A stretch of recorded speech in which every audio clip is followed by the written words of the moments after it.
Another day, another bouquet. Ay.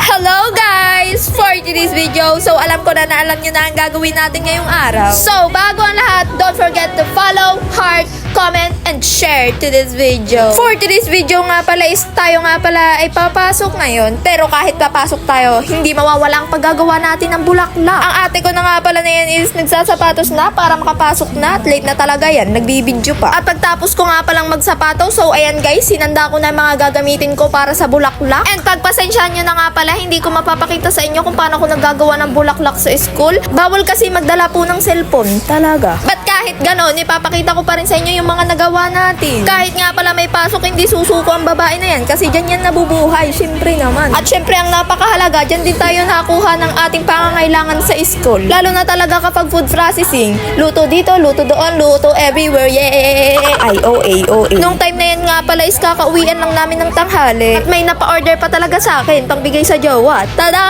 At maya-maya nga pala is merong magkakabarkadang nagsipuntahan sa akin. So, ayan guys, gusto daw nilang mapasama sa vlog. Oh, ayan na po yung request nyo. So, isa-shoutout ko na din sila. So, ayan, shoutout kay Brielle, kay Christine Laudicho, at kay Christine, at saka kay Michen, kay Hannah, at saka si Precious Yumi. So, ayan na guys yung request nyo. So, for today's video, sa nakikita nyo, papasok na ang ate ko na yan. So, tara na, pumasok muna. Maya-maya nga pala pagka-uwi ko, so, ayan, ipapakita ko na pala sa inyo yung ginawa nating bulaklak sa school. Yan nga pala yung mga ginawa natin is tinulungan talaga ako ng mga kaklase ko dyan. Kaya ayun, tinuruan ko sila kasi gustong-gusto nilang tulungan ako. Ang babait talaga ng mga kaklase ko for this video. Yan nga po yung mga pinaggagawa namin nung araw na yun. Pag minsan po kasi wala kaming ginagawa. So yan, ganyan ang ginagawa po namin. And sa nakikita nyo, ang dami nilang pinaggagawa na pang design natin. So hindi na tayo problema sa design na yan. So dahil nga sa kanila, mas mapapadali ang ating paggawa. Kaya thankful talaga ako sa kanila. So guys, ang gagawin nga pala natin for this video is bulaklak ulit na bouquet. Yung gagawin nga pala natin sanang bulaklak is pang display natin sa istante kasi butas-butas na ang nasa istante natin. Kaso nga ni Koy, meron biglang nagchat sa akin, kailangan daw niya ng bouquet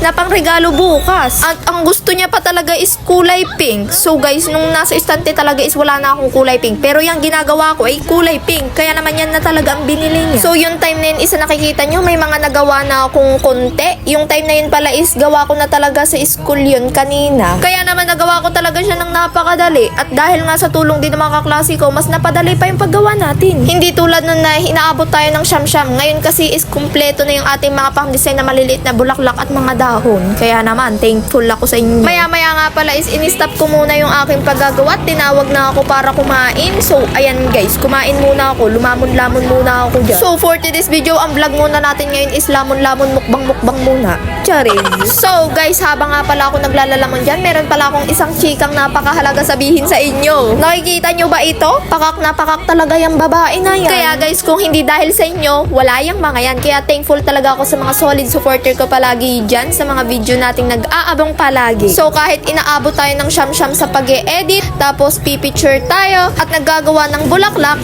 kahit gano'n, napaka-worth it talaga ng ating paghihirap dyan. Kahit naman pa points lang yung nadagdag sa atin. So, ayan guys, alam ko naman lahat ng ating paghihirap mapupunta sa the best part of the life. Ay, ano daw? Ang ibig sabihin nga lang pala ng aking sinabi is lahat ng ating paghihirap talaga, mga sakripisyo sa ginagawa natin for today's video is mapapalitan at masusuklian talaga yun ng napakagandang biyaya. Alam din naman natin na lahat ng bagay talaga nagsisimula sa mababa. Kaya guys, kahit pa unti-unti lang yung nadating sa akin, so far thankful kasi ako kasi mas dumagdag na siya. Hindi tulad nun, point lang talaga yung nadagdag. Pero ngayon, mas tumaas siya dahil sa ating pagsasakripisyo at pagsisikap.